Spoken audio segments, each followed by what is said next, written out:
Good morning, guys. Today, topic for the video is kind of substandard hair transplant results and repair of such kind of transplant.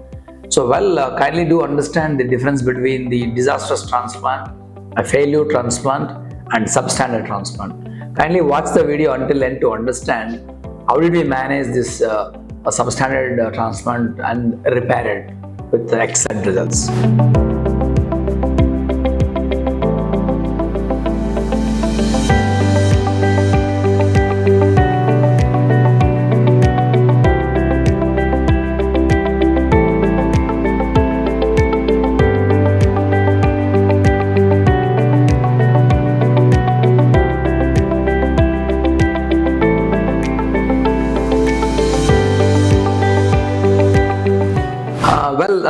What exactly is a disastrous transplant? A disastrous transplant means something like someone has done with having no knowledge of the transplantation, and the outcome will be so disastrous where even donor also damaged and planning is wrong, results also damaged. That is called a disastrous hair transplant.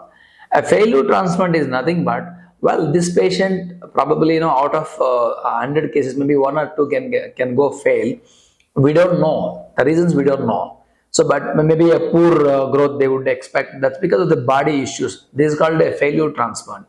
A kind of a substandard transplant. What does it mean? A substandard transplant means kind of the person supposed to get good results, but because lack of techniques or skill, they would do a transplant and they get kind of a mediocre results or barely adequate density you achieve. So a poor quality results you achieve. That is called a substandard transplantation. Well, today we are talking about such kind of patient, and kindly watch the video until end to understand how did we manage it, how did we get good results in such patients. Well, today's video, this patient actually underwent transplant elsewhere with 2000 grafts approximately.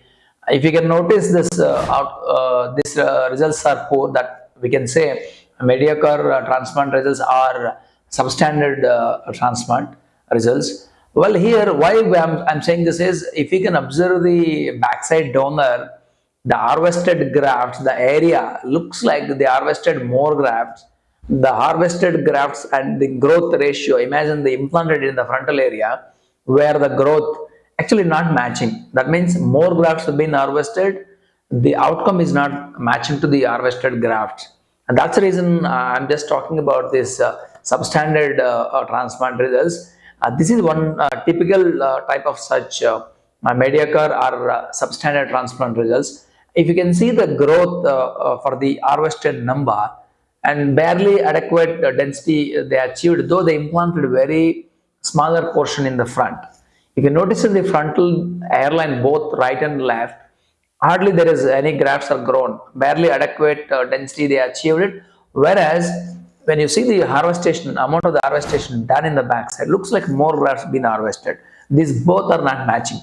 The harvested grafts and the growth both are not matching. I'm not talking about the existing hair fall or the baldness here. The kind of the growth that happened after the shaving, you can see very minimum amount of the hair is grown.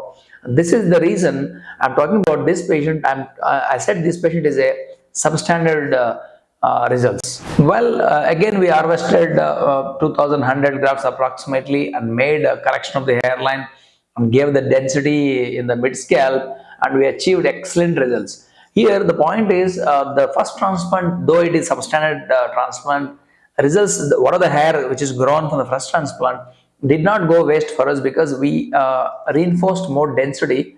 I'm sure what are the hairs grown first session definitely made to achieve more density in this case.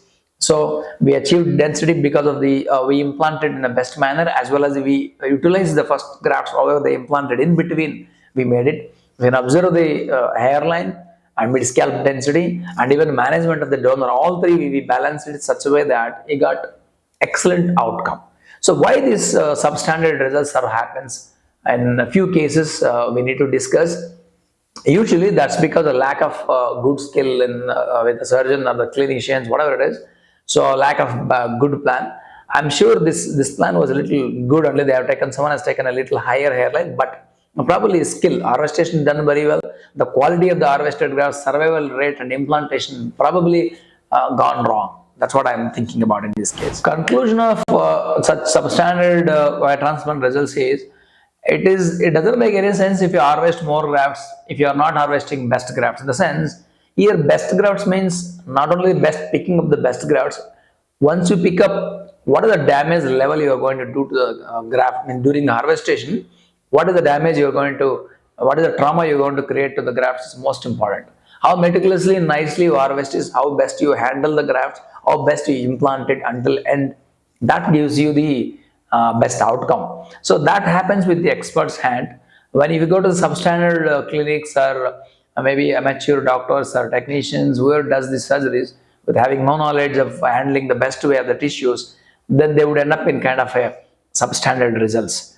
And there are a few cases we can't deny the fact that they don't get results, but this patient, where he's supposed to get the results, but he ended up in having a substandard outcome. That's what the conclusion about this patient. Kindly go with the best surgeons, best clinics who can handle your case with passion. You can definitely get best results.